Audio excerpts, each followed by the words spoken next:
tardes. Bienvenido. Muchísimas gracias a ti y muchísimas gracias a todos ustedes por asistir. Así que, bueno, vamos a intentar pasar un buen rato. No sé si cualquier cosa que yo diga tiene interés, pero en todo caso intentaremos que sí, que lo tenga. Seguro que sí. Actor, director, productor, entendido en gastronomía, cocinero, facetas, facetas que vamos a ir viendo poco a poco, ¿no? Por partes. Aprovecho para comentaros que si os apetece participar, que nos gustaría que esto fuese una charla, si queréis, si sacamos algún tema que os resulte especialmente interesante o tenéis alguna curiosidad, pues levantáis la mano y os acercarán un micro y podéis participar. Y si no, al final de esta charla, de este encuentro, también abriremos una ronda de preguntas. Bueno, como decía, más de 46 años ininterrumpidos, algo que, bueno, muy poquitos actores o actrices pueden decir en una profesión como esta que está llena de vaivenes, de inestabilidad. ¿A qué se debe en tu caso? ¿Es suerte? ¿Es talento? Antes de nada, decir que es verdad que es un privilegio. Es decir, que también efectivamente son 46 años ininterrumpidos, o incluso los momentos de interrupción son momentos de espera para un proyecto que se va a realizar, y siempre un tiempo de espera a lo mejor no superior a un mes o a 2 meses, ¿no? A mí siempre me ha interesado de alguna manera autogestionar mi vida interpretativa o mi vida dentro de las artes escénicas. Quizás esa es una de las razones por las que no ha habido parones. Yo nunca, desde el primer momento, me di cuenta que si yo me quedaba en casa esperando la llamada de un teléfono para que me convocaran para un proyecto, quizás iba a encontrar dificultades para llevar a cabo lo que quería hacer, ¿no? Eso me hizo decantarme sobre todo por un itinerario profundamente teatral. El cine y la televisión son menos controlables por uno. No digo que el teatro pueda controlarlo uno. Estamos en lo mismo que te decía al principio, de que evidentemente no es que me considere un privilegiado, sino que soy un privilegiado. Es decir, ya da igual lo que yo piense en mí mismo. Pero sé que pertenezco a una profesión en la que la precariedad laboral, que traducida a nuestro trabajo es la precariedad en mostrar tu capacidad artística y tus fuerzas interiores que te hacen subirte a un escenario y poder encarnar un papel, evidentemente todo eso lo puede uno gestionar más dentro del teatro. Pero desde un primer momento me decidí por poner en marcha proyectos que tenían que ver con lo que quería hacer, producirlos y en su momento, que decir que la primera función que yo dirigí en el terreno comercial, en la cartelera madrileña, en temporada madrileña, fue un montaje que era Visitando al señor Green, con Juan José Otegui y Pera Ponce, una función de 2 actores. Esa fue la primera que dirigí y fue hace aproximadamente 20 años. Ya ahí me di cuenta de que quería hacer algo más allá de cumplir mi trabajo como actor, como intérprete. Y es que quería contarle a la gente, finalmente dirigir un montaje de teatro, como decía el gran actor Alfredo Alcón, era contar el cuentito. Es decir, contar esa historia que el teatro muestra encima de un escenario, de una tarima, y que pretende llegar a conmover a los espectadores, hacerles reflexionar, hacerles menospasar el rato, que eso es algo que he intentado toda mi vida, desde luego en el teatro. Huir de ello. Huir de ello. En el cine a veces no he podido y he tenido que hacer proyectos que eran de puro entretenimiento, y en la televisión también, pero era para conseguir dinero para producir teatro, conseguir financiación para luego poder hacer espectáculos que de otra manera no se hubieran hecho. Que te llenaran de una manera más intelectual. Hablabas de precariedad. Esa es la razón por la que yo he producido, he dirigido, he interpretado. Bueno, de hecho, dirijo, produzco, interpreto. Y en lo que es el teatro, sinceramente, que es lo que yo considero mi línea medular, me siento, no enormemente orgulloso, pero me siento coherentemente orgulloso con todo lo que he hecho a lo largo de estos 40 y tantos años. Sí, la verdad es que uno repasa los títulos de las obras de teatro que has puesto en pie, tanto como actor, director o productor, y se nota, bueno, un peso en los textos elegidos, en los autores, en los personajes, y como tú dices, esa coherencia. En el cine debutaste aquí. Tu primera película fue en 1963 con El caso Almería, ¿verdad? Yo estaba haciendo teatro y es curioso el caso Almería. A mí me dieron el papel, era una película en la que debutamos 3 actores que entonces habíamos hecho muy poco cine y muy poco todo, que eran, seguramente ustedes los conocerán, gente que hoy en día pues, no ha conseguido nada, como Antonio Banderas o Iñaki Miramón o yo mismo, pero los tres realmente empezamos a dar nuestros primeros pasos en el cine en estas tierras, ¿no? En estas tierras, y aquí se vino a rodar parte del caso Almería, entonces no era fácil rodar el caso Almería porque era un tema que no solamente en Almería, sino a nivel nacional era un tema muy complicado porque era un caso judicial que tocaba directamente al benemérito cuerpo de la Guardia Civil. Es decir, eso en estos años, es decir, que nosotros cuando rodamos en Almería teníamos que hacer realmente una road movie, porque teníamos que ir escapando de las fuerzas del orden que nos perseguían para pararnos el rodaje. Es decir, esto era así, pero porque había entonces estamos hablando de una transición temprana y todavía, digamos que de alguna manera poner al descubierto las actitudes criminales de una serie de guardias civiles que dieron con la vida de 3 chavales que venían a una comunión y que supuestamente se parecían a unos etarras buscados, pues eso era poner en solfa prácticamente poco menos que la democracia española. Pero bueno, digamos que para hacer ese casting de esos 3 jóvenes, Pedro Costa tenía a Banderas, tenía a Iñaki Miramón, por supuesto tenía a Fernando Guillén, tenía a Agustín González, tenía bueno, todo el elenco, un elenco además de grandes actores de toda la vida. Y a una semana de empezar el rodaje, la persona que hacía lo que hoy en día se llama casting, que entonces sencillamente lo que hacía era que era el jefe de reparto, me había visto trabajar en el Teatro María Guerrero, pero es que había una foto de Mañas, de uno de los chicos del caso Almería, de los 3 asesinados, que nos parecíamos. Wow. Que nos parecíamos. Y entonces llegó a la productora y dijo, tengo un actor que es clavadito a este. Es decir, no me contrataron por mis cualidades interpretativas. Eso me lo tuve que currar luego.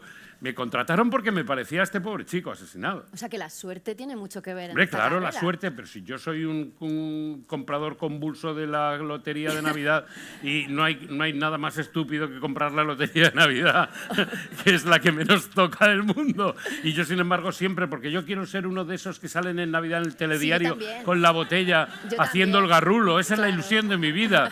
Y ese deseo no se me ha cumplido. Bueno, porque tienes ya mucha suerte pero, en todo lo demás. Pero yo quiero esa, yo quiero la del gordo de Navidad. ¿El gordo o un pellizquito? No sé.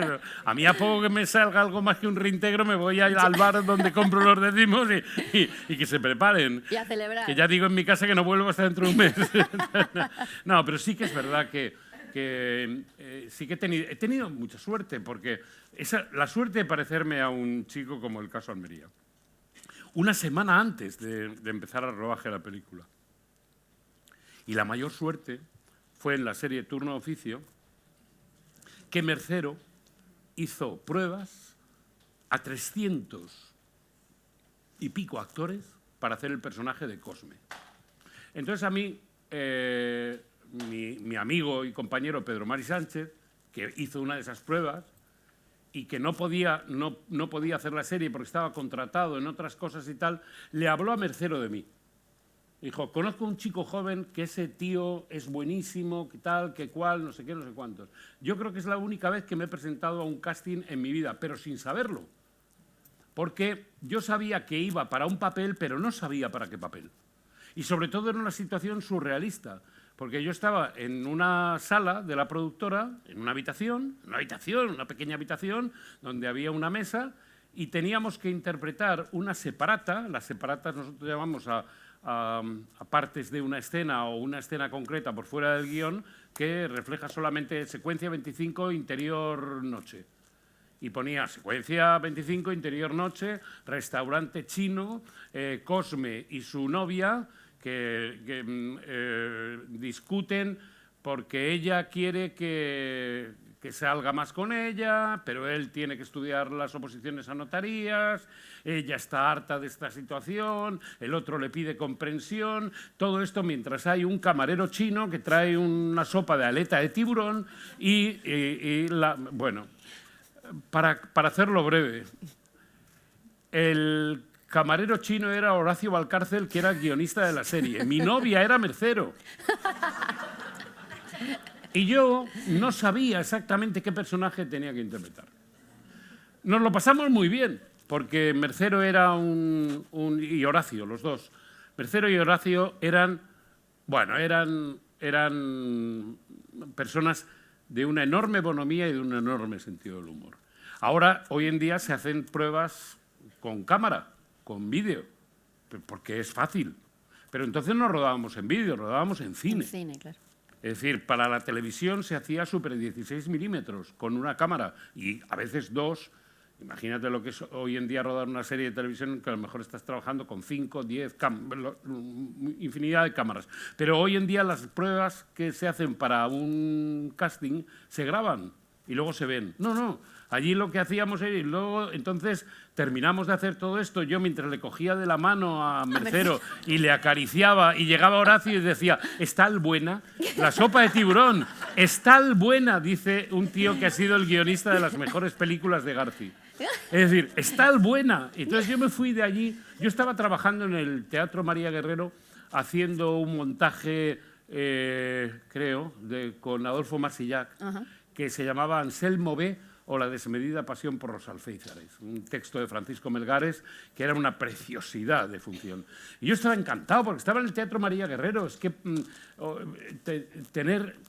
pertenecer a una compañía de un elenco de un teatro nacional como el Teatro Nacional María Guerrero era tocar el cielo, era estar en el Vaticano, era haber llegado. Es decir, yo llegaba a mi casa, todavía vivía con mis padres, pues a lo mejor yo tenía ahí 21 años aproximadamente, 22, cuando ocurre todo esto. Y entonces llego yo a casa de mis padres y mis padres no son de esto, claro, pero es que es muy difícil de contarle a los padres de uno cuando tengan o no tengan costumbre del teatro ni nada, que has hecho una prueba con Mercero que hacía de tu novia y con un tío que es el guionista de la película de Garci que fingía ser un camarero chino. Mi padre, pero desde luego no había antecedentes y, bueno, el caso es que yo llegué ahí y entonces al día siguiente yo me voy a hacer la función y cuando vuelvo de la función me dice mi madre, te han llamado de la productora de Antonio Mercero, que te han dado el papel. Y digo, hombre, qué bien. Y que te mandan ahora, dentro de un rato, está por llegar un chofer que te trae los guiones de la serie. Y yo digo, yo no sabía exactamente qué serie era, no sabía nada, y me llegan a mi casa 13 guiones, que pone turno de oficio y tal, y con una nota de Mercero que dice, tu personaje es Cosme. Y bueno, yo lo primero que hice fue buscar la escena del camarero chino. Y efectivamente la vi. Y entonces volví al primer a leer el primer capítulo desde el principio, y me mareé, porque vi que Cosme salía continuamente. Es decir, yo pasaba páginas y veía Cosme. Todas las secuencias. Cosme. Y la verdad que yo creo que ahí me di cuenta de que mi vida podía cambiar.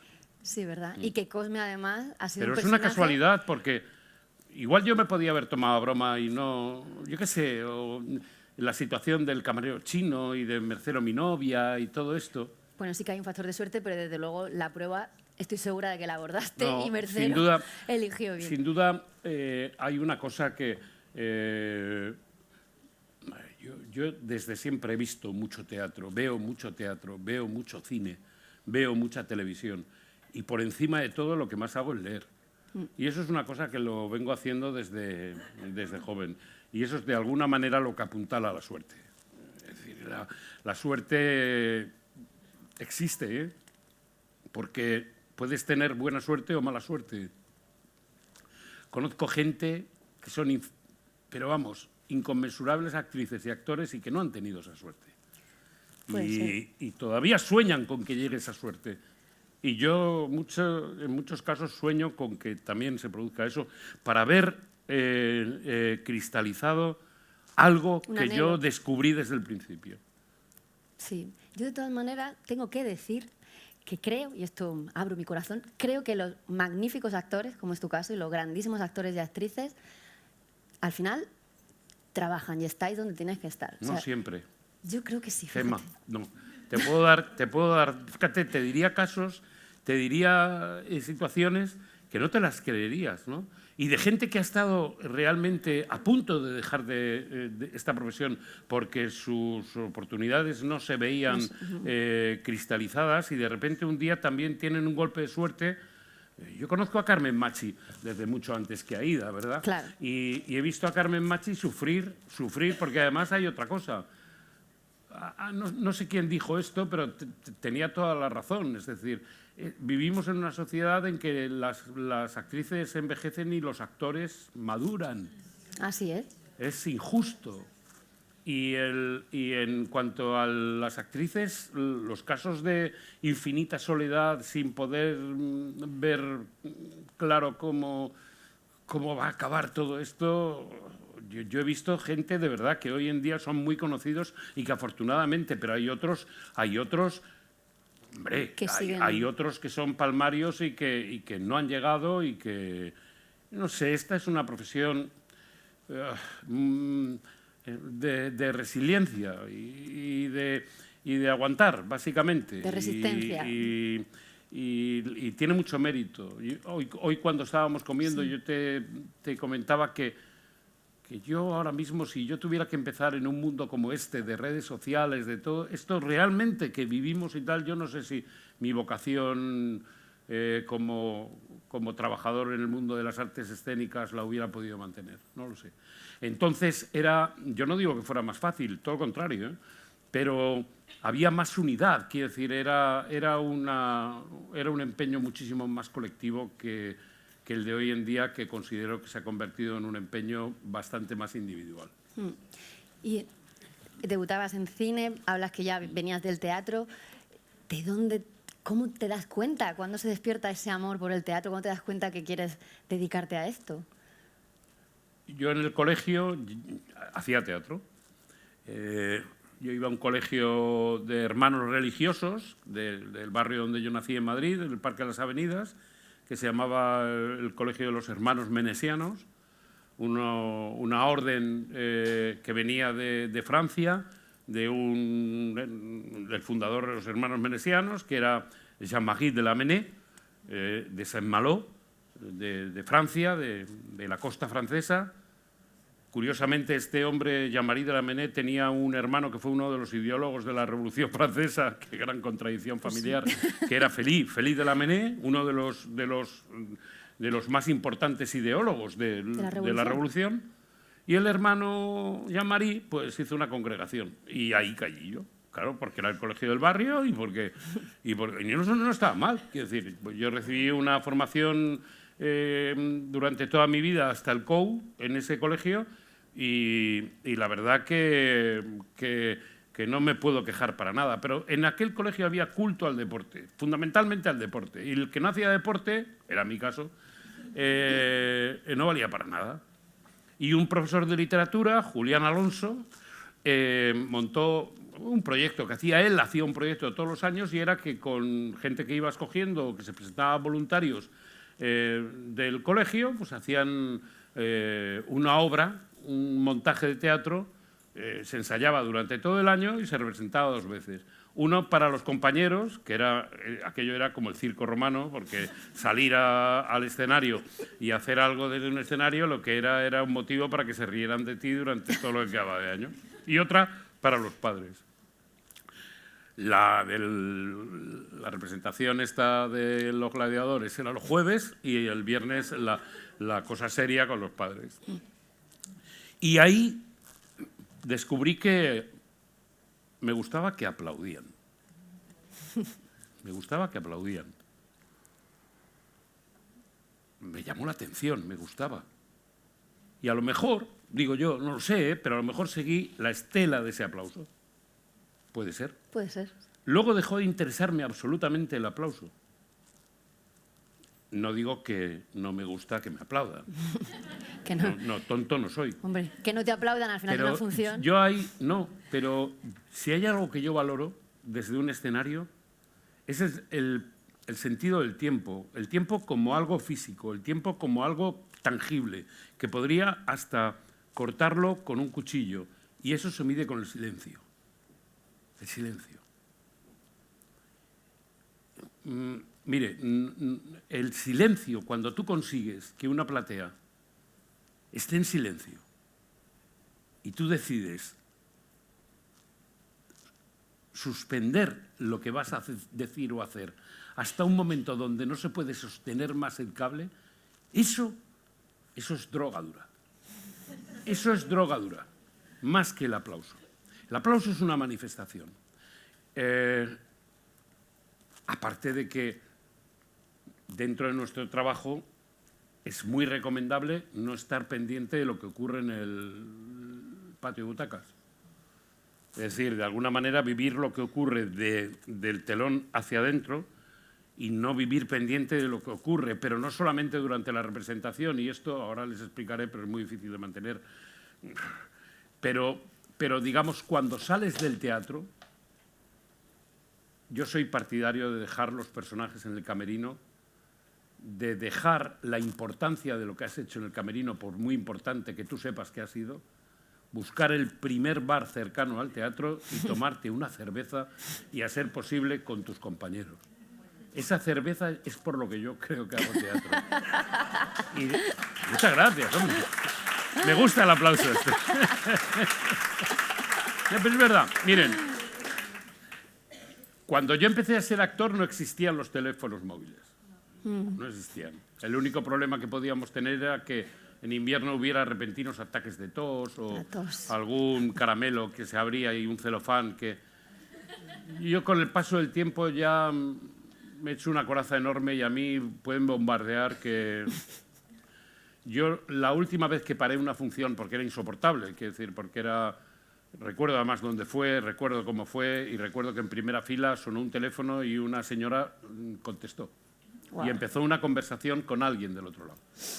Mientras yo estaba haciendo un Arthur Miller, estaba haciendo El precio de Arthur Miller, un dramón. Claro. Y entonces, pero ella decía incluso, sí, estoy en el teatro. Sí, no, bien, no está mal. Bueno, ¿quieres algo más? Y entonces yo me quedé mirando a la señora y la señora colgó y dije, no, llame a quien quiera, señor. Llame a alguien, ¿tiene que llamar a alguien más? Yo paré la función, cosa que bueno, después de aquello no lo he vuelto a hacer en mi vida, ¿eh? Porque ya no para una función, pero ya les digo, ni aunque caiga el techo del teatro, yo no paro. Entonces sonaban los móviles. Y a lo mejor podían sonar 10, 15 móviles en una representación. Esto nos ha vuelto locos a todos los actores que hemos hecho teatro en este país. Nos ha vuelto locos, porque no saben lo que es. Por establecerles un paralelismo para que se entienda claramente, es como si uno está haciendo el amor con su pareja y de repente alguien abre la habitación y enciende la luz. Y se queda a charlar, ¿no? Claro, pero sobre todo hay un momento en el que el clima que has creado, toda la delicadeza y tal, todo, la magia, desaparece.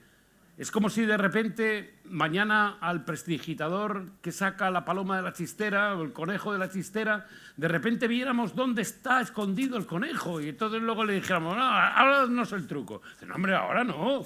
Ya sabe usted que es un truco, ¿no? Bueno, les digo, los móviles era horrible. Los móviles ahora, hoy en día, ya no suenan tanto. Hemos evolucionado a peor. La gente chatea. Claro. En silencio.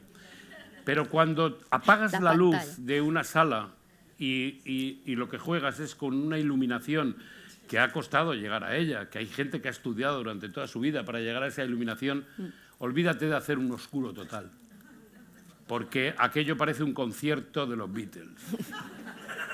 Porque son como 10, 12 pantallas de gente que ha pagado en una localidad y que uno no entiende por qué está chateando y no viendo lo que han ido a ver, que no han ido obligados. Esto es horrible. Quiero decir, no saben lo que es. No saben lo que es. Yo conozco compañeros muy conocidos seguramente por todos ustedes, que se han planteado muy seriamente no volver a hacer teatro por la incomodidad de la telefonía móvil en las salas. Sí. Wow. Claro, porque si suena puedes interrumpir, pero están todas... No, pero al final, ya digo, es muy raro, porque generalmente además los teléfonos móviles suenan a gente que no sabe manejarlos, que no sabe apagarlos, y torpeza, gente mayor, gente que no tiene costumbre de manejar estos dispositivos. Pero hoy en día la atención, o sea, fíjense, hay estudios que dicen que todos los contenidos audiovisuales que nosotros generamos y que cuesta a lo mejor 6, 7 meses llegar a lo mejor a rodar una temporada de una serie, 10 capítulos y tal, eso un porcentaje de gente entre los 16 y los 25 años lo ve en soportes de teléfono móvil y a velocidad 1,5. Sí, y van pasando. Pasan de 15 en 15 segundos. Pasan y tal. Entonces, claro, los guionistas, los productores de estos contenidos, cada vez meten más cosas que ocurren en un capítulo para ver si consiguen captar la atención de ese espectador y hacerla cautiva. Y ves series... Yo hace poco veía una serie de Netflix, que no estaba mal, pero que se llevaba a cabo, era una trama que era en un hospital público de Valencia. Joder, les pasaba de todo en Valencia, menos la Dana. No, en serio, ¿eh? O sea, pero era prácticamente... bueno, había inundaciones, se les inundaba el hospital, pero es que asesinaban a uno, o una dana, un secuestro, la presidenta de la comunidad la detectaban cáncer y la operaban a vida y muerte en medio de una huelga. Y decías, pero vamos a ver, ¿dónde ocurren estas cosas? Todo ocurre en un mismo sitio. No puede ser. Y tú dices, ¿por qué se hace eso?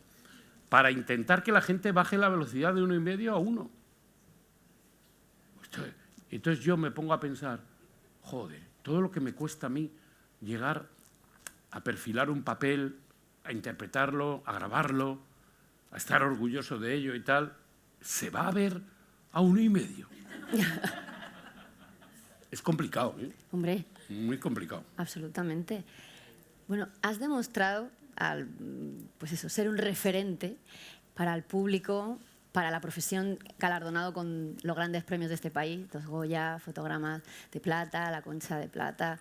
Pero ¿cuáles son tus referentes? Tú eres un referente nacional para la profesión y para el público, pero ¿cuáles son los tuyos? ¿A quién admiras? Mi referente como actores son 2 actores que ya no están, que son Paco Rabanne y Juan Diego, muy especialmente Juan Diego. Mi referente como actriz, voy a decir además 2 actrices que me fijo muchísimo en su manera de trabajar. Una es una es la más grande, es Nuria Espert. Y otra es una de las más grandes, pero es muy joven, es Vicky Luengo. Vicky Luengo. Me gusta que me mata. Me gusta muchísimo Mónica López. Me encanta el trabajo que hace Eduard Fernández, me parece un mago. No lo sé. No tengo... los mitos... Yo siempre he pertenecido a una generación, nunca he pertenecido a la generación de mi edad. Yo he pertenecido a la generación de estos actores que ahora ya no están. He pertenecido, es decir, la gente que me lo ha enseñado todo y con los que he trabajado, con los que he convivido, con los que he celebrado, pues han sido Juan Diego, han sido Paco, es decir, toda esta Pepe Sacristán, toda esta generación de quien yo he aprendido todo. Y eso tiene ha tenido una ventaja y un inconveniente. La ventaja, que me lo han enseñado los más grandes. El inconveniente, que muchos de ellos se me han ido antes de tiempo. Es decir, tengo tantos amigos a quien he tenido que despedir, tengo tantos referentes y tantos maestros a quien he tenido que despedir, o que digamos que me he tenido que despedir de ellos, que en el fondo me ha hecho pensar que soy una persona sin generación. Pero siempre recuerdo un consejo que me daba Juan Diego. Juan Diego siempre me decía, fíjate siempre en el trabajo de los actores jóvenes.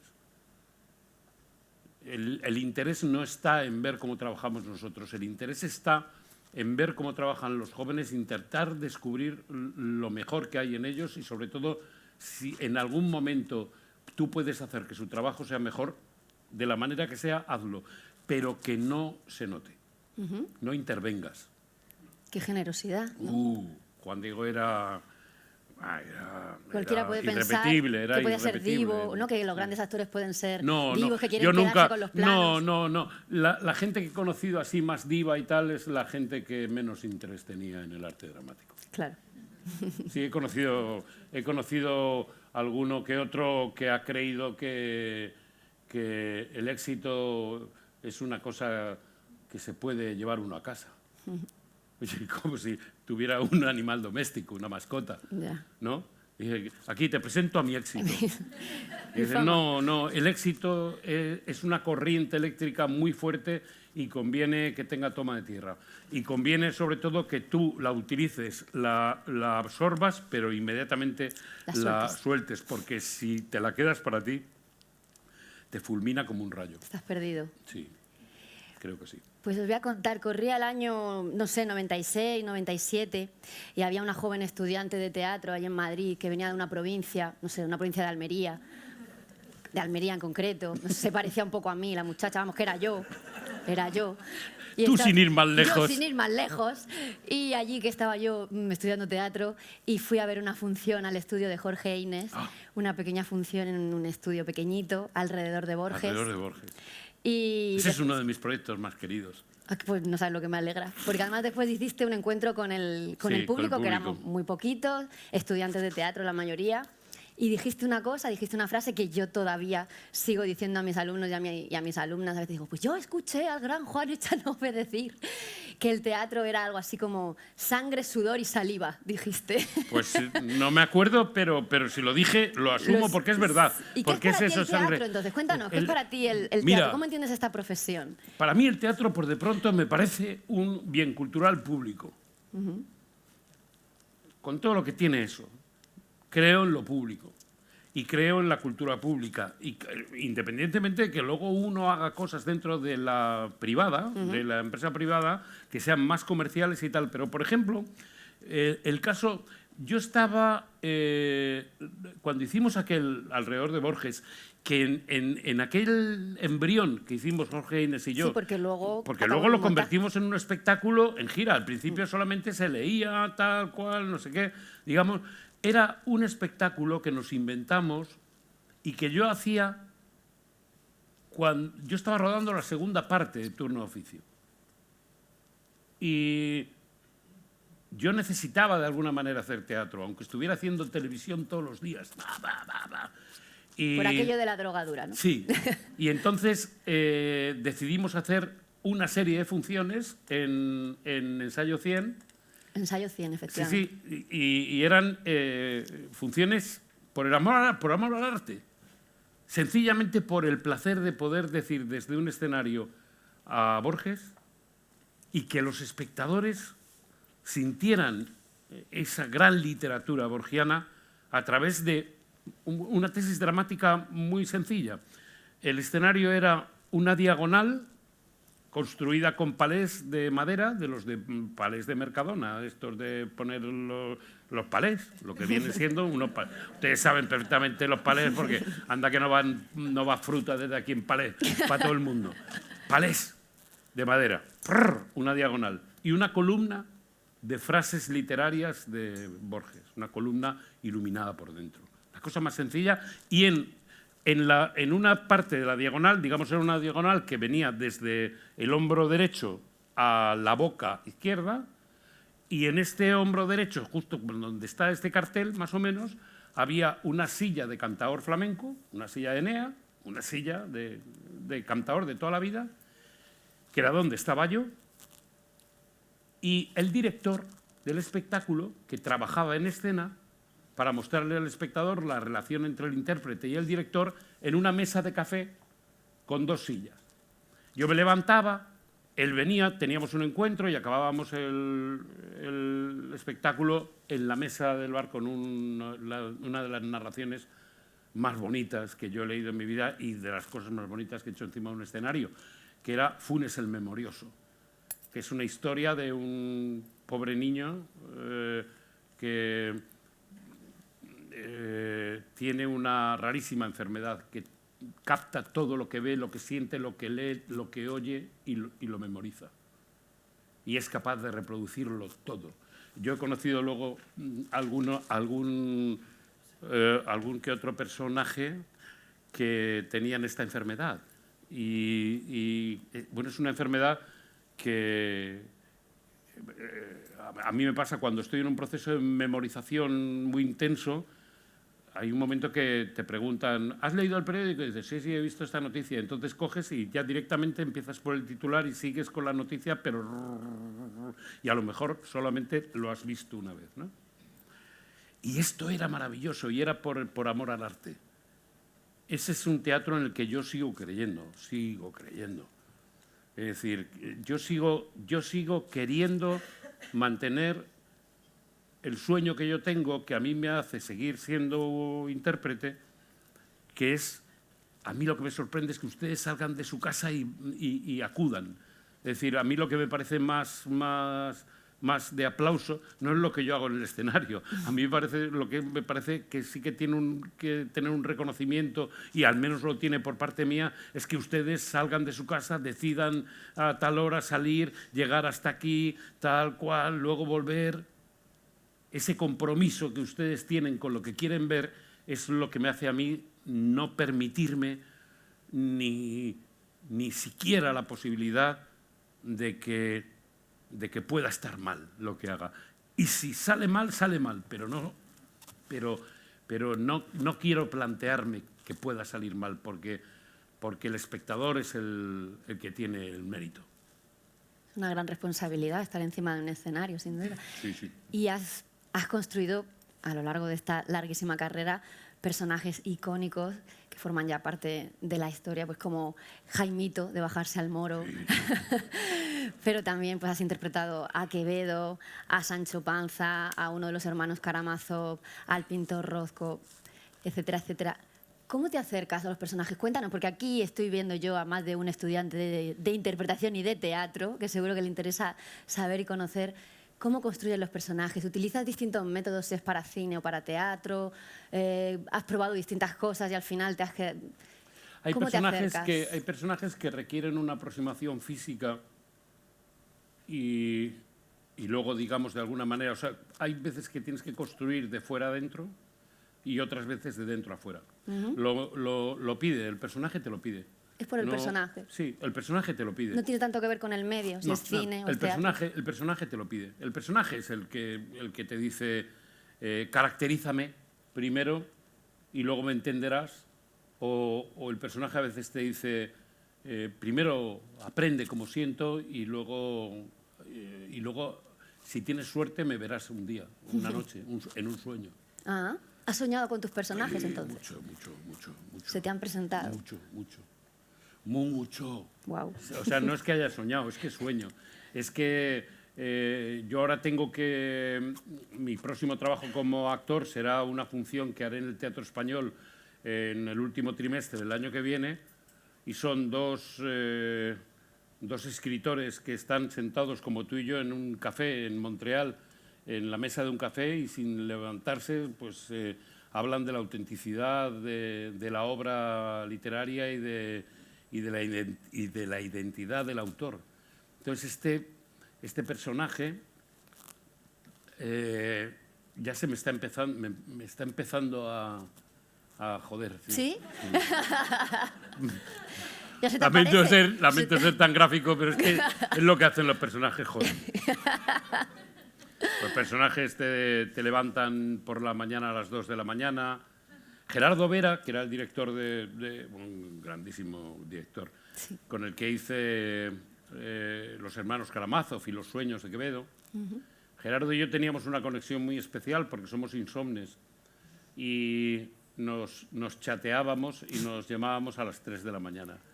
Y mi mujer y la pareja de Gerardo Vera, José Luis, que era un tipo excepcional, cuando nos reuníamos los cuatro, les llamábamos, Gerardo y yo, les llamábamos los sufridores. Yo generalmente ya, digamos que para mí es una constante. Yo me levanto muy pronto, muy pronto, muy pronto, y si no tengo que crear personajes, por lo menos leo. Leo descripciones, leo muchísima literatura, muchísima novela. Y los hago circular. Cuando ves una película basada en una novela o algo así, generalmente siempre defrauda, porque uno en la cabeza pone el físico de los personajes, ¿no? Yo estoy temiendo la adaptación que se va a hacer para televisión de 100 años de soledad. Así. Porque yo tengo mi Aureliano Buendía. Claro. Como todos ustedes, los que hayan leído la novela, tienen el suyo en la cabeza, pero no solamente la imagen, la voz. La voz, claro. Porque los personajes hablan con su voz, con la de ustedes. Nadie cuando lee hace por dentro de la cabeza de psicópatas. No.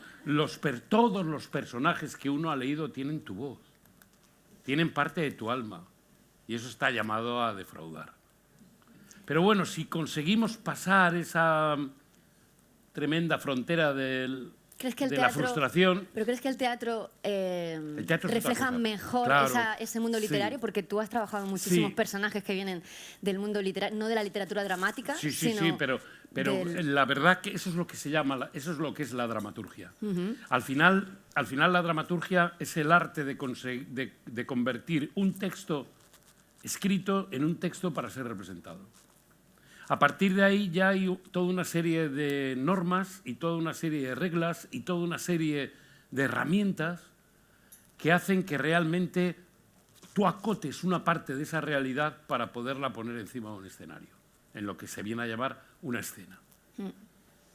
Y el conjunto de esas escenas es lo que al final, esa dramaturgia es lo que hace contar una historia.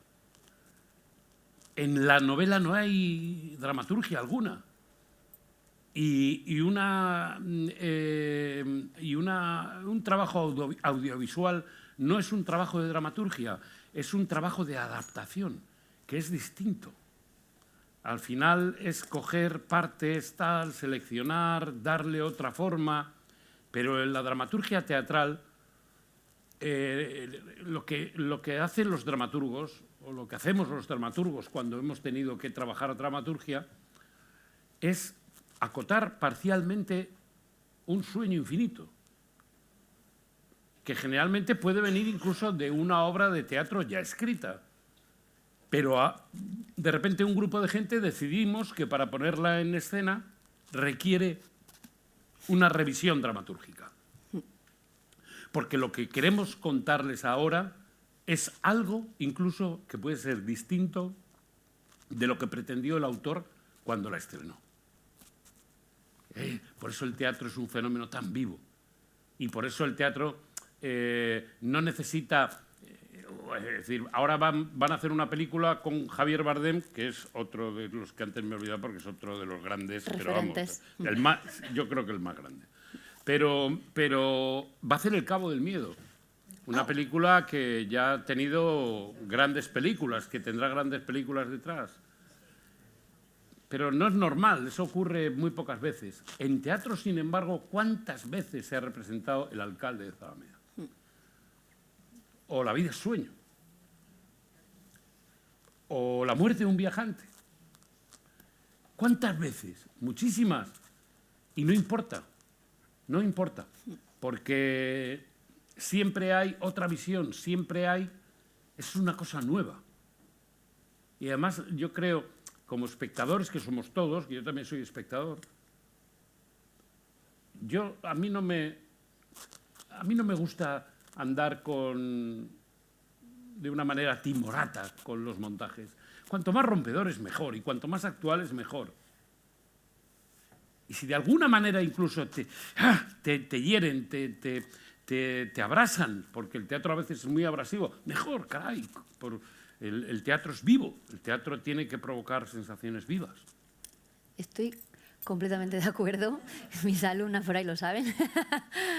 Y además ahora acabas de, bueno, no acabas de, pero recientemente has hecho tu inmersión en nuevo género, en el género lírico, con muy buenos resultados. Has dirigido una zarzuela, Pan y Toros. Y además cuando te hemos oído hablar sobre el tema durante la comida, se te han encendido los ojos, la pasión, y se te ha visto de repente realmente ilusionado, como un niño con la Mañana de Reyes. ¿Qué ha significado para ti el género lírico y qué tiene de diferente dirigir zarzuela a dirigir teatro?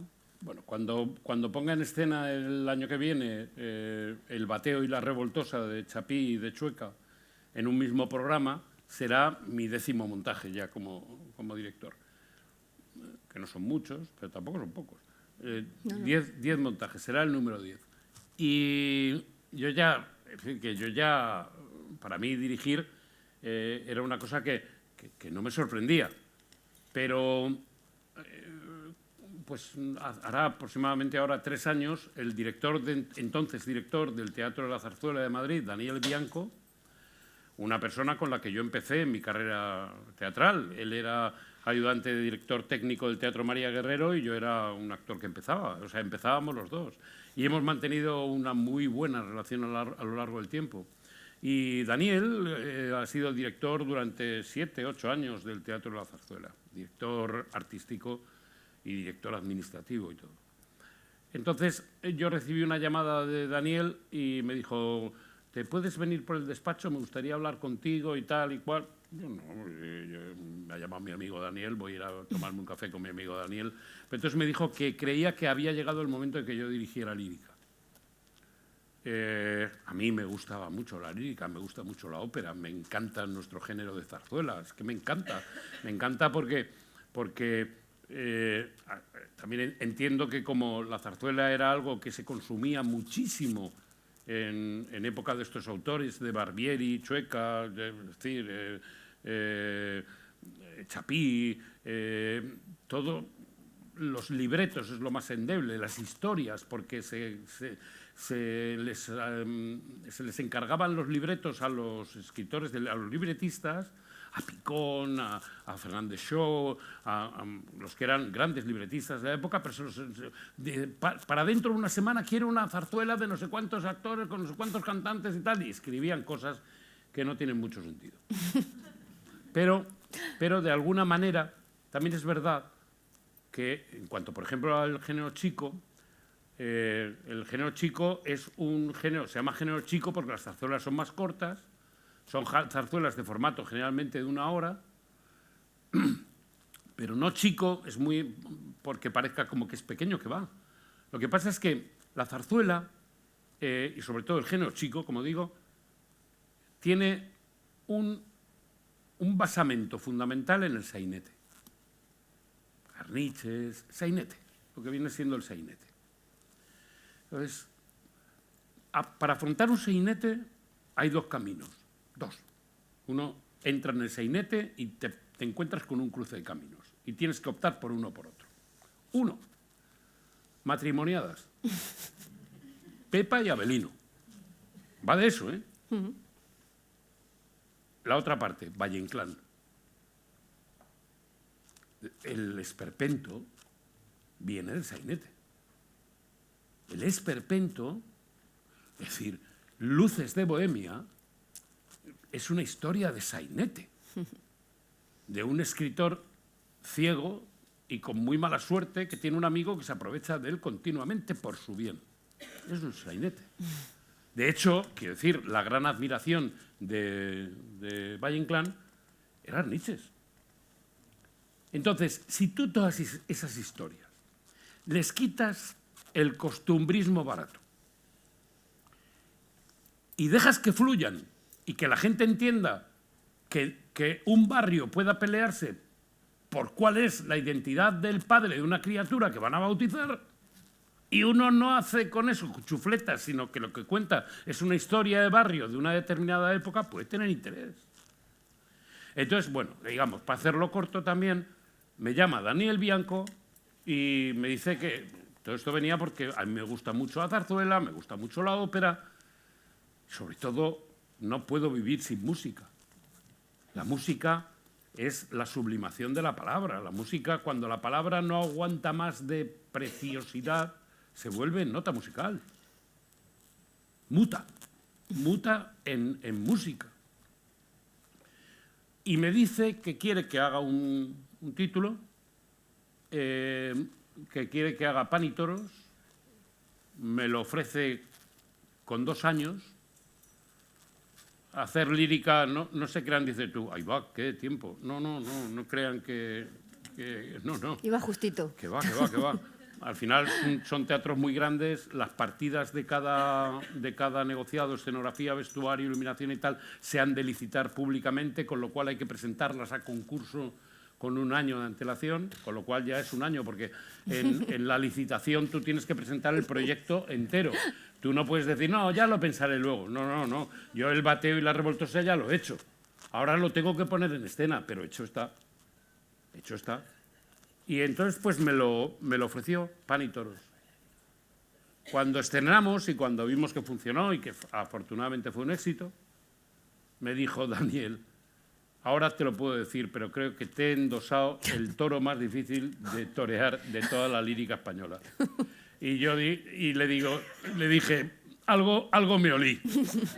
Algo me olí, porque sí, porque es Goya, porque es la época, es una época verdaderamente convulsa políticamente, porque tiene muchísimos cuadros y había que conectarlos, porque en muchos momentos era incoherente por aquello que decíamos de los libretistas, es decir, que Picón,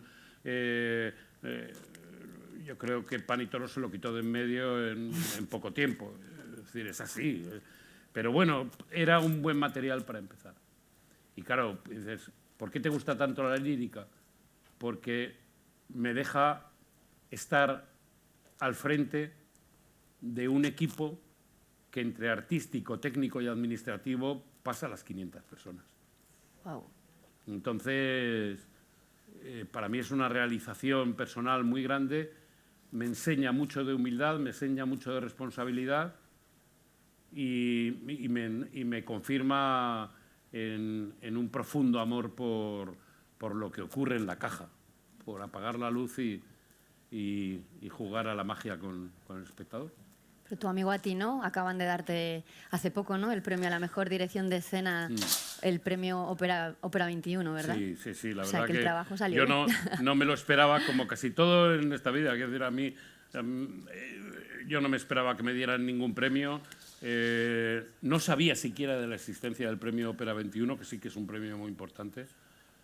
Y la verdad que haberlo recibido junto a otros nombres que lo han recibido anteriormente, que son grandes creadores a los que yo admiro profundamente y que muchos de ellos además he tenido la suerte de ser dirigido por ellos.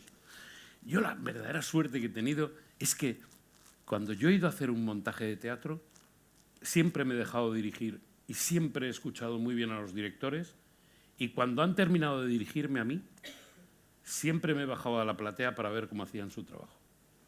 Y como he trabajado con directores muy generosos que en ningún momento han ocultado sus herramientas, me han dicho, esto lo hago así por esto, y yo he aprendido Has muchísimo. aprendido, ¿no? Sí, de gente como Luis Pascual, José Luis Castro, Mauricio Escaparro, José María Flotat, Gerardo Vera, bueno, es decir, con toda la gente con la que he tenido la suerte de trabajar, que son artistas irrepetibles.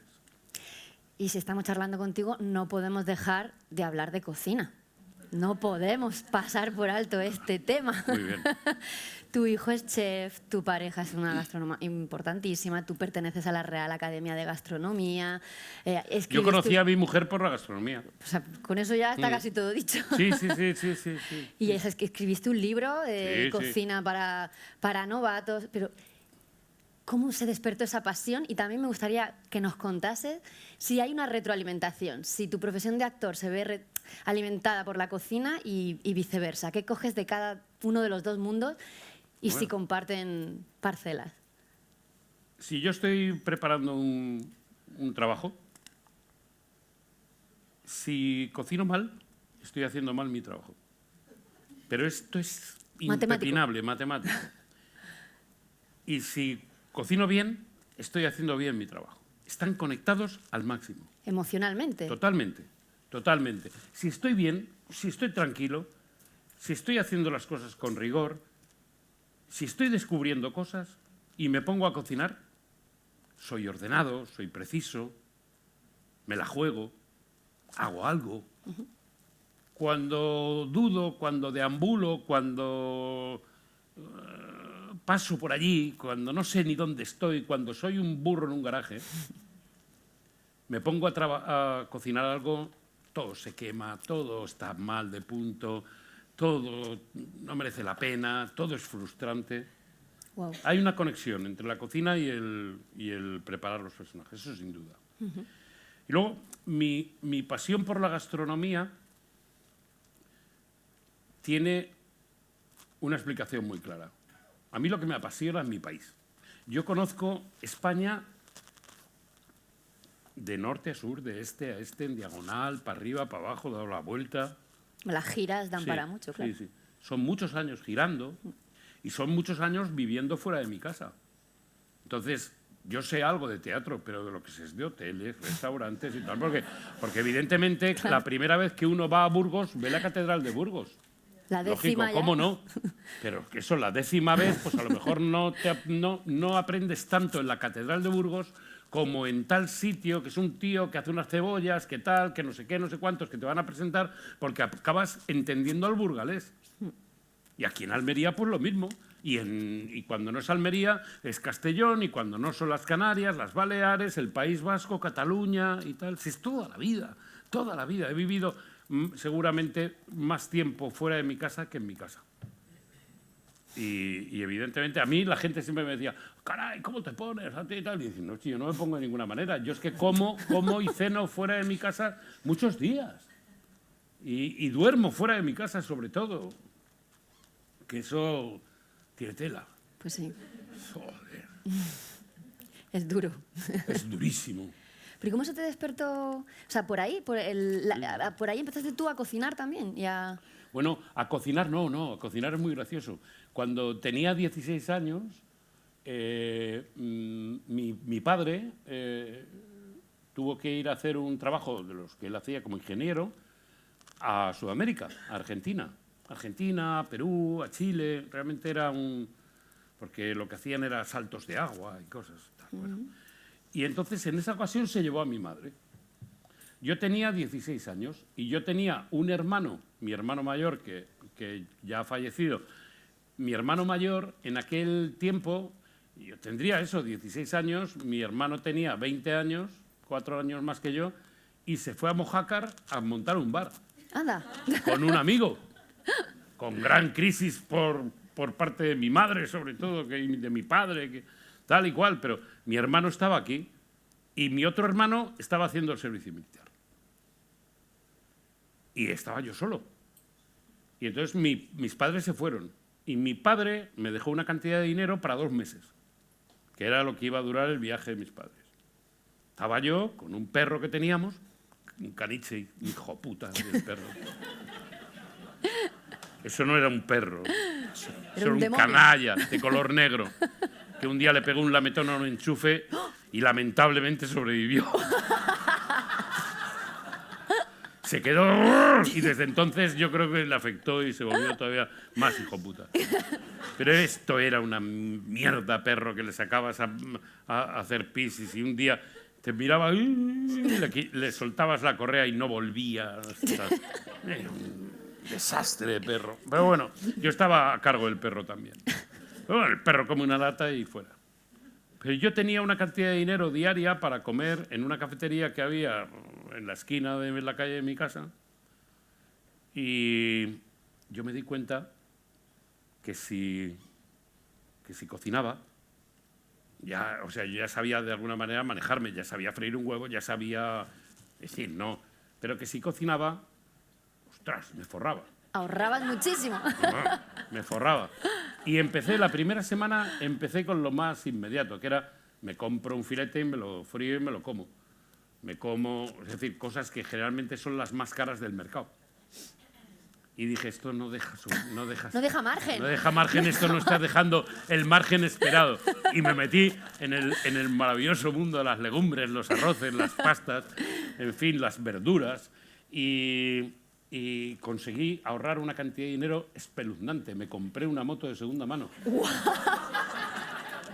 Y cuando llegaron mis padres, mi padre un día dijo, oye, esa moto que está ahí abajo, ahí en una cadena al lado del portal, ¿de quién es? Y dije, mía. Y dije, ¿tuya? ¿Y cómo te la has comprado?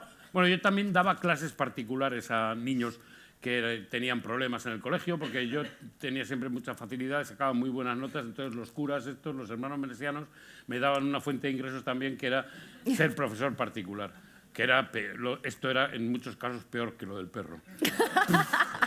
Era tremendo. Me he encontrado cada azote, me he encontrado cada tarugo, y yo que además no estaba dotado para la docencia, para nada, yo lo único que veía una fuente de ingresos con cada alumno y tal y cual, pero esto, menos mal que eso acabó pronto. Pero digamos que todo eso, el caso es que me compré la moto y me dice mi padre, ¿y cómo te has comprado la moto? Y entonces confesé y dije, pues mira, lo que he hecho ha sido, en vez de bajar a la cafetería, yo he comido. Y entonces me miró y me dijo, pues más delgado no te veo, dijo mi padre. Y dije yo, claro. Y entonces mi padre dijo, bueno, y entonces, vale, muy bien. Mañana nos vas a preparar la cena.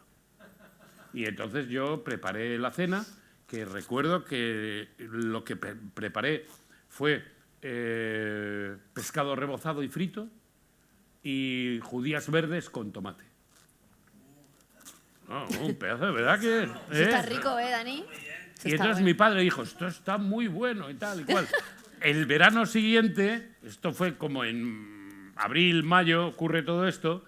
En verano, mi madre se iba a un apartamento que tenían en la Sierra de Madrid, en el Escorial, y mi padre se quedaba de Rodríguez. Y mi padre, entonces yo dije, esto es la mejor manera que yo me quede aquí con mis amigos del teatro, de tal, de cual, tal, de cual. Yo me quedo de cocinero. Y acabé cocinándole a mi hermano y a mi padre y a los compañeros de mi padre que venían a comer a casa. Y yo les soltaba una hostia a cada uno. y me enriquecí. Para hacerlo corto, de verdad, me enriquecí. Nunca he ganado tanto dinero siendo tan joven. La verdad que me enriquecí.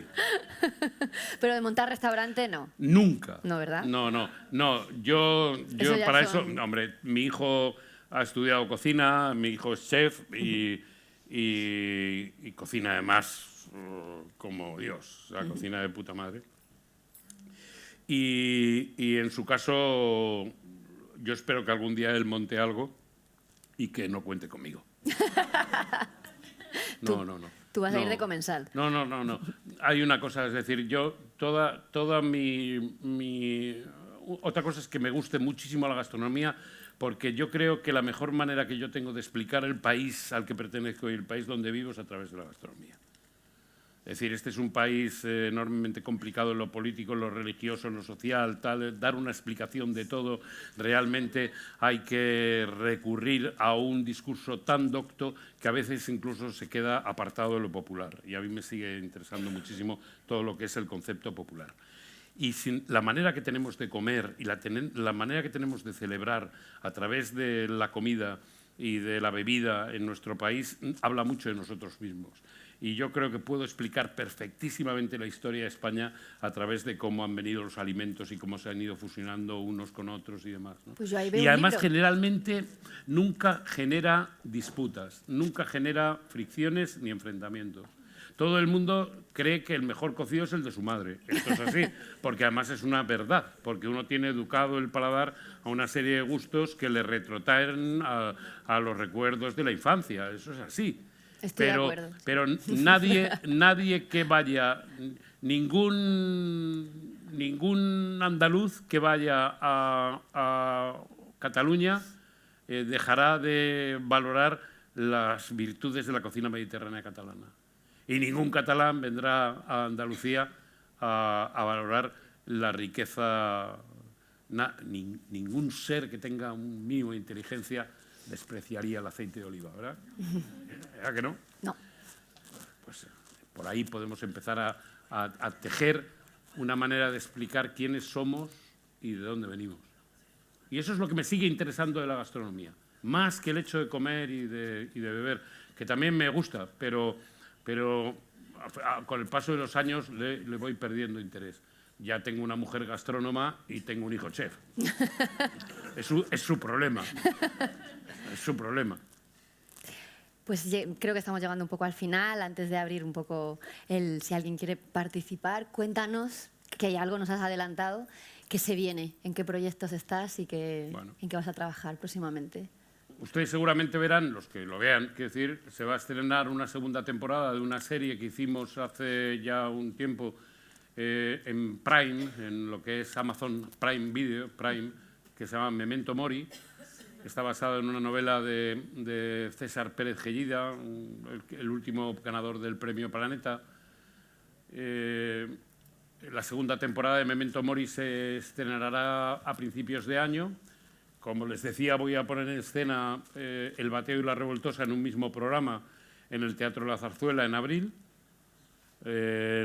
Luego, en septiembre aproximadamente, estrenaremos una función en el Teatro Español con un compañero actor que también admiro muchísimo y es la primera vez que voy a trabajar, aunque somos amigos desde que teníamos 18 años, que es Joaquín Climent. ¿No habéis trabajado juntos hasta ahora? Nunca, Qué curioso. nunca. Y vamos a hacer esta obra que te decía, que estamos sentados en un café y que hablamos de esto, muy bonita, que se llama Esencia. Y luego, en el año 26, pondré en escena un proyecto muy querido que es, no les voy a decir el título porque no puedo todavía decirlo, porque así son los de los derechos de autor y todas esas cosas, pero será un texto basado en una gran película de Berlanga y Azcona. De la misma manera que hicimos en el año 2000 El Verdugo y lo llevamos a escena, ahora vamos con otra película, con otro guión de Rafael Azcona, que en su día hizo película Luis García Berlanga.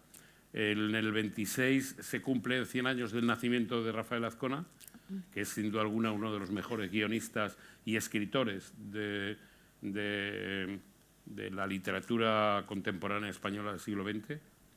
Y ya ahí, como decía Gemma esta mañana, ahí ya me planto con 65 años y creo que me merezco jubilarme. No porque me vaya a retirar, sino porque todos los ciudadanos de este país, gracias a lo que hemos cotizado, nos merecemos una jubilación.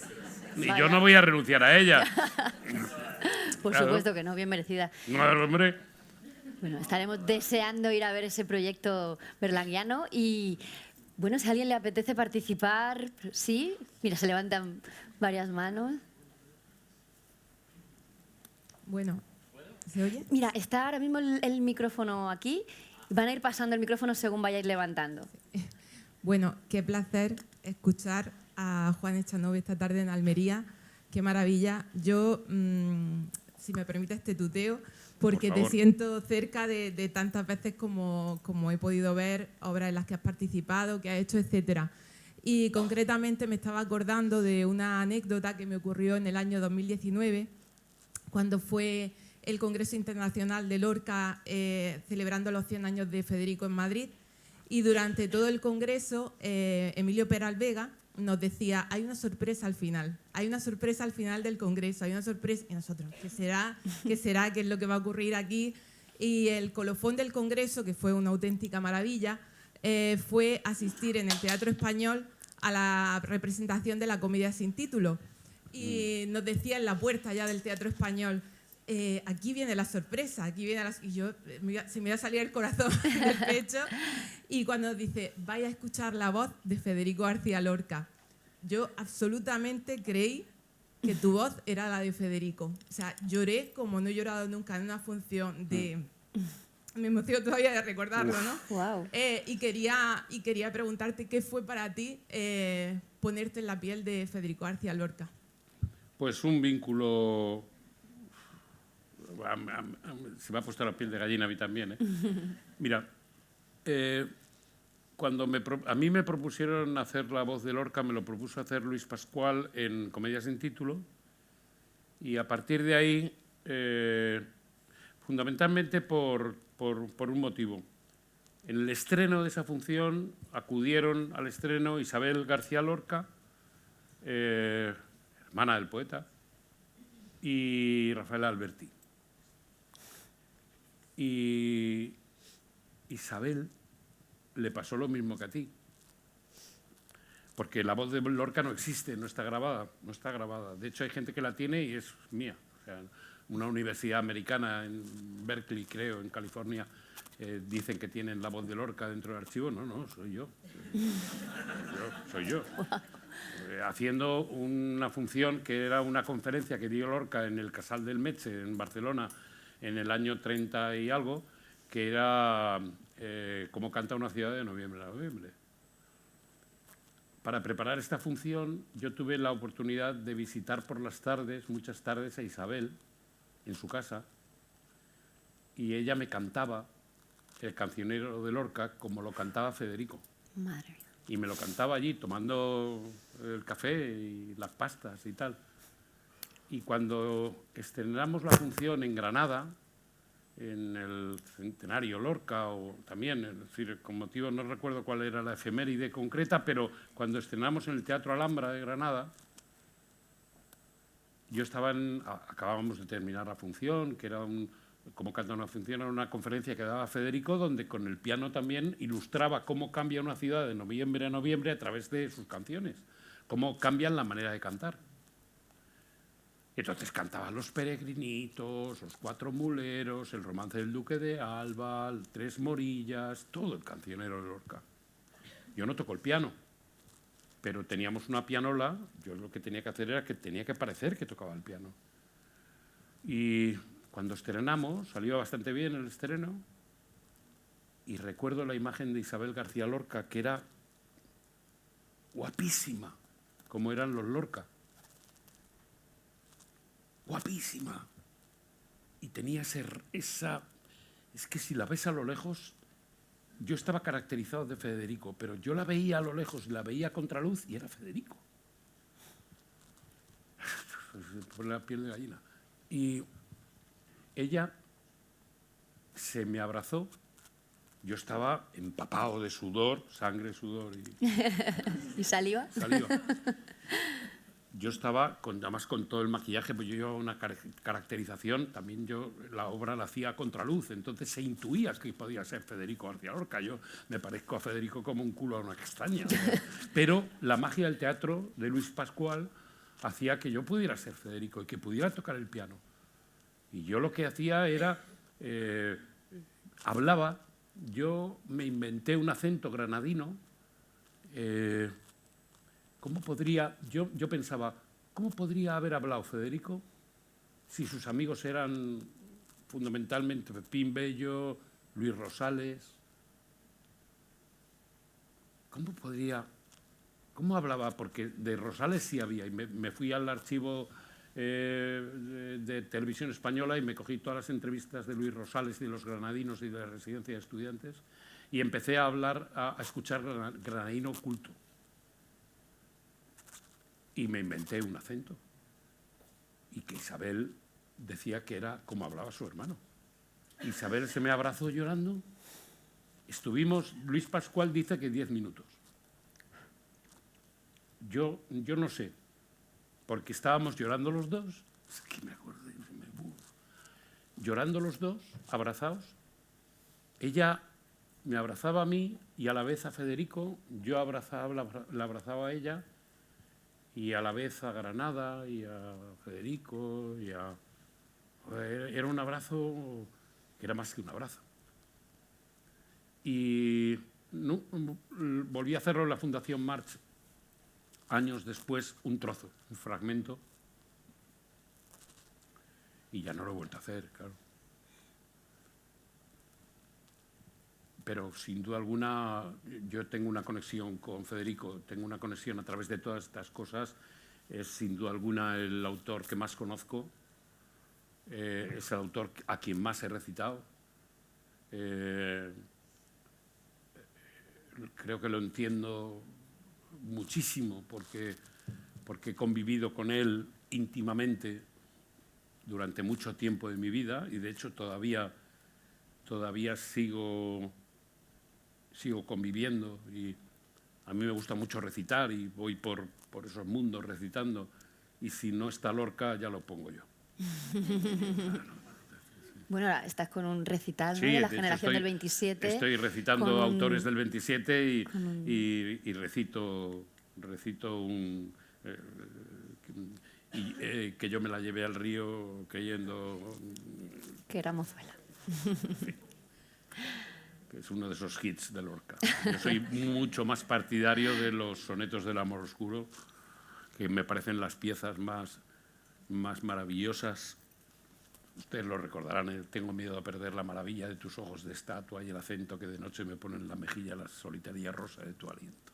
Oh. Tengo miedo de ser en esta orilla tronco sin ramas, y lo que más siento es no tener la flor, pulpa o arcilla para el gusano de mi sufrimiento. Si tú eres el tesoro oculto mío, si eres mi cruz y mi dolor mojado, si soy el perro de tu señorío, no me dejes perder lo que he ganado y decora las aguas de tu río con hojas de mi otoño enajenado. Eso es. No puede haber mayor belleza en un soneto. ¿Alguna pregunta más? ¿Alguna intervención después de esto? Nos ha regalado usted pues toda una vida, ¿no? De interpretaciones, pero usted es algo más que interpretar.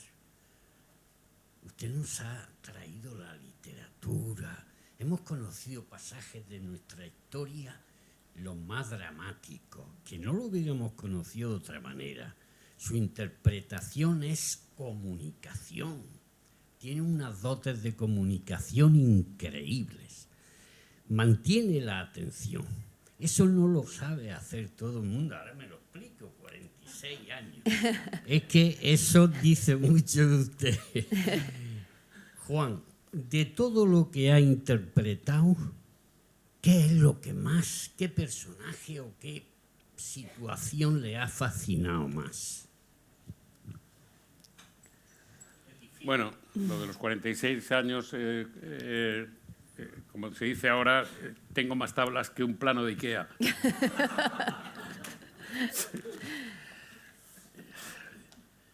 ¿Qué personajes? ¿Qué personaje? Quevedo, los sueños. Quevedo. Los sueños de Quevedo. La muerte de Quevedo. Yo me moría todas las noches. Todas. Yo me sentía morir. A mí, yo lo hacía con Lucía Quintana, que hacía el personaje de Isi, de la enamorada de Quevedo, pero que en realidad era lo que él quería ver, pero era la enfermera que le atendía en sus últimos momentos de vida. Y Lucía Quintana, que es una actriz que admiro y quiero muchísimo, me decía: Juan, hay días que creo que te estás muriendo. Y digo, es que me estoy muriendo. O sea, había veces que yo tiraba tanto del hilo de llegar a perder la voz, y dentro de un teatro como el Teatro de la Comedia, que es un teatro grande de Madrid. Es decir, tener en cuenta todo esto, al final me ponía en una situación en donde yo llegaba a una hipoxia brutal. Es decir, yo tiraba columna de aire hasta que ya no tenía más aire y aguantaba sin volverlo a coger, y cuando volví a cogerlo, una vez que ya caía el telón, me agarraba unos globos que, vamos, la droga más fuerte que yo he tomado en mi vida es Los sueños de Quevedo. Sin duda, Los sueños de Quevedo. ¿Tenemos tiempo para una más? A ver, espera, por aquí tienen ya el micrófono. Yo no tengo prisa, yo si ustedes quieren preguntar, Vale. y aquí Pero no es eso, sí. Está bien, es verdad Mucho. que no lo sé. Hola, bueno, que muchas gracias por compartir lo de Lorca, porque sé que a muchas personas nos hace especialmente ilusión. Pero una pregunta que te quería hacer es más si es más una herramienta teatral. No sé si te habrás enfrentado alguna vez a algún personaje que no te haya gustado o no hayas estado de acuerdo con él para nada, y para humanizarlo, que puedas humanizar ese personaje para hacerlo sin juicio. No, nunca he interpretado algo que estuviera en contra de lo que quería hacer. En teatro, nunca. Y en audiovisual, tengo que reconocer que a veces he hecho cosas por dinero y con un fin robinhoodiano, y es robar a los ricos para hacer teatro bueno. Pero yo hice Historias de la puta mili, que es una película muy comercial, porque con lo que me pagaban en Historias de la puta mili pude coproducir El Cerdo. Pero en teatro. creo, Juan, que se refiere, Andrea, más bien a personajes que sean moralmente cuestionables. No, pero Tampoco. nunca. Es decir, yo he interpretado a Franco. Y yo tengo mi manera de pensar y tengo mi manera de entender la historia. Y para mí, Franco es uno de los episodios luctuosos más graves de este país. Pero yo nunca en la vida utilicé la película de Franco para ajusticiar lo que yo quería con él. Para nada. Para nada.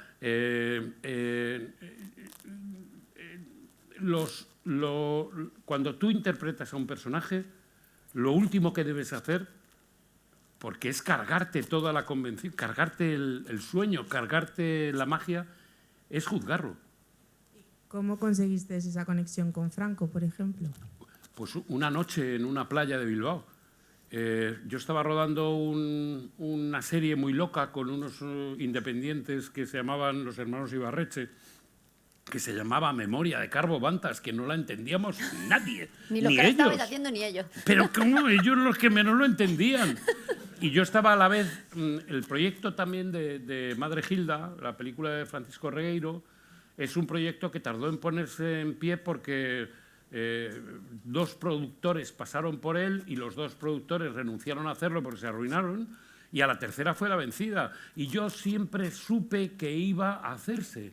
No me pregunten por qué, pero yo viajaba con el guión de Madre Gilda y con un libro que había encontrado en la Cuesta de Moyano, así de gordo, que eran los discursos de Franco en el Consejo Nacional del Movimiento. No, era divertidísimo el libro, vamos, era ameno, ladrillo, así. Y entonces yo sabía que Franco tenía que hablar de una manera, y tenía que comportarse sobre todo esa especie de Franco esperpéntico que quería retratar Regueiro. Entonces yo estudiaba el libro y leía y estaba un día que había vuelto de rodar a las 12 y pico de la noche, después de una jornada de rodaje larga y complicada. Me ducho en el hotel. Era un hotel que, como no podían pagarlo los de la producción de la serie esta que les digo, que no entendíamos ninguno, yo estaba en un hotel de Algorta, de la playa de Algorta, que se llamaba Hotel Los Tamarises, que estaba en Reformas. Y la única habitación que estaba habilitada era la mía. Es decir, yo para llegar al hotel tenía que pasar por plásticos como si fuera una película de Stephen King. Podía salir cualquier... Yo estaba solo en el hotel. Y entonces, ese día... empecé españoles, tal cual, no sé qué, no sé cuántos, a leerlo, y de repente algo pasó que empezó a salir la voz. Y yo me asusté, dije, ¡hostias! Me puse una gabardina, cogí el libro del Consejo Nacional del Movimiento y me pasé por toda la playa lloviendo, sirimiri, pero lloviendo. Finalmente esto era la 1 de la mañana. Yo terminé de hacer el numerito a las 3. Estuve como 2 horas leyendo con la voz de Franco ya. Y al día siguiente llegué al rodaje y me dijeron, ¿qué tal has descansado? ¿Has dormido? Y digo, no he dormido en toda la noche. ¿Por qué? Y yo, porque me ha venido Franco. Claro, estos vascos locos que hacían esta película sin dinero en ese hotel en construcción, yo ya veía que decían... Ha perdido los papeles. Nos lo hemos cargado a Juan Echanove. No lo hemos cargado. Me vino la voz. me vino la voz. Españoles. Porque era una cosa que tenía que ser ahogada, pero además en la época no era el Franco, no era el Franco viejo, el de españoles. No, tenía que tener una vitalidad, era un Franco de la posguerra, era ese hijo maltratado y vilipendiado por su padre, que es capaz de cargarse todo un país sencillamente porque no le trató bien su padre, que es la tesis fundamental de Regueiro y que yo comparto. Es decir, el problema de la familia Franco fundamentalmente es que el padre era un pintas de mucho cuidado y que odiaba profundamente a su familia y especialmente a su hijo Francisco, que no había conseguido ser un militar de marina como era la tradición familiar. Le habían echado de la Academia Militar de Marina y entonces ese tío empieza una carrera que decanta en la Guerra Civil y decanta en la posguerra, en el franquismo, vaya. Entonces todo eso había que convivirlo, pero lo estuve conviviendo con él, con su manera de hablar, con sus escritos, con su historia. Hay un libro por ahí que si ustedes lo tienen curiosidad por la figura de Francisco Franco, la figura histórica, más allá de la ideología, pero se llama Biografía psicológica de Franco, de Enrique González Duro. Es increíble el perfil psicológico que hace este catedrático sobre la figura de Franco, es impresionante.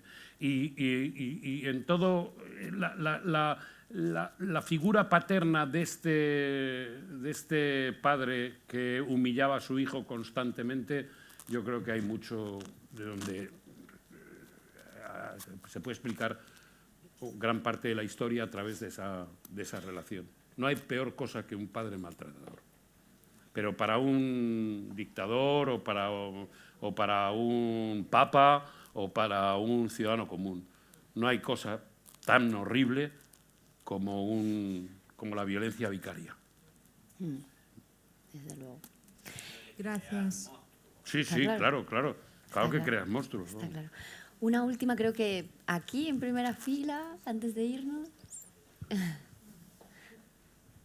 Gracias. Primero quiero agradecer a Gemma y a la Fundación Unicaja por invitarme. Quería preguntarte a ti, Juan Echanove, 2 preguntillas que así me las podías responder. La primera sería, ¿cuál ha sido la serie que más le ha gustado como actor? Y la segunda, que si tuviera que hacer un menú a la familia o al amigo, ¿cuál sería? Porque, como has dicho, que le ha gustado mucho el teatro en su día a día y en su época y todo, y ahora sigue haciendo actualmente, y en la gastronomía, que eso también es muy bonito, que tenemos una gastronomía muy especial aquí en España y aquí en concreto en Almería. Muy buenas preguntas, Dan. Bueno, te diré, es decir, en cuanto a la gastronomía, en cuanto a los platos almerienses, le comentaba a Gemma hoy cuando hemos comido que yo venía en el avión pensando, ¿tendré la suerte de comerme un gallo Pedro? Digo, tendré la suerte. Y hemos llegado a un restaurante y el camarero, atentísimo, encantador, maravilloso, nos ha dicho, ¿quieren tomar unos entrantes, tal cual, no sé qué, no sé cuánto? Y dice, y luego de pescado fresco del día, y yo me lo he quedado mirando, pero como un niño diciendo por dentro yo, di gallo Pedro, no di gallo Pedro. Y dice, me queda un gallo Pedro y digo, ¡ole! Como si, el de la lotería. ¡Ah! Y el gallo Pedro, nos hemos comido un gallo Pedro frito, que es una cosa que yo nunca lo he comido mejor que en Almería. Nunca, ni creo que lo coma mejor. El gallo Pedro frito se come aquí. Y eso en cuanto a eso. Luego, de las series, que yo haya intervenido,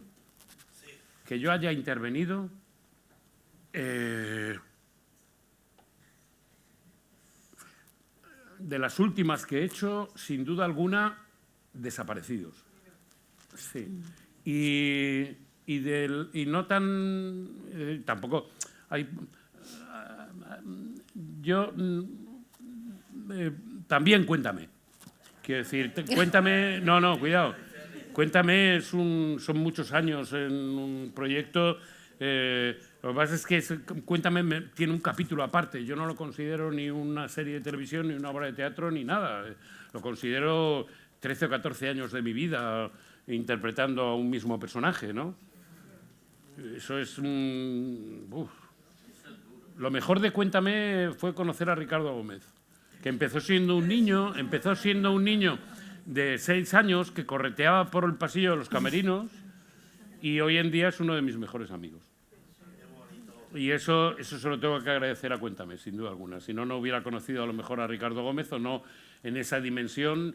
Yo he podido ser padre, tío de Ricardo Gómez por diferencia de edad y demás.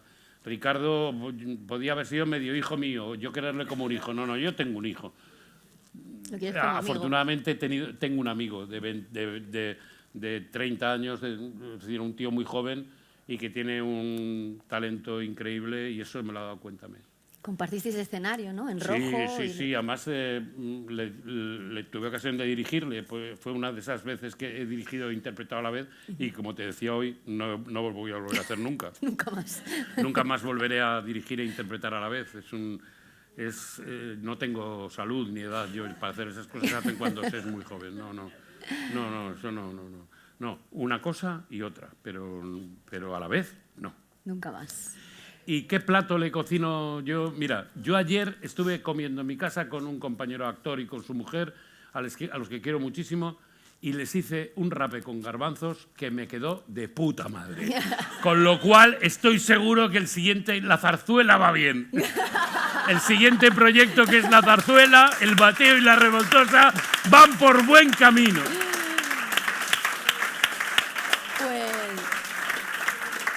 No nos cabe ninguna duda. Es un icono. Muchas gracias, señor. Pues gracias. Muchísimas gracias. Usted es impagable. Yo seré un icono, pero usted es impagable. Desde luego. Pues muchísimas gracias a la Fundación Unicaja, a Esther, que hacéis posible estos eventos. Gracias al público por haber venido y muchísimas gracias. Y gracias Juan. a ti, Gemma. Muchas gracias. Ha sido una entrevista preciosa. Muchas gracias. Además, me gusta no preparar las entrevistas. Me gusta que hagáis vuestro trabajo y tu trabajo hoy lo has hecho de corazón. Eres una mujer de teatro. Wow, gracias. Y se nota. ¡Ay, que me emociono! Y no, es verdad. Te doy las gracias porque estas cosas son de dos para toda la gente y me he sentido, como se dice vulgarmente, mejor que en brazos. ¡Olé!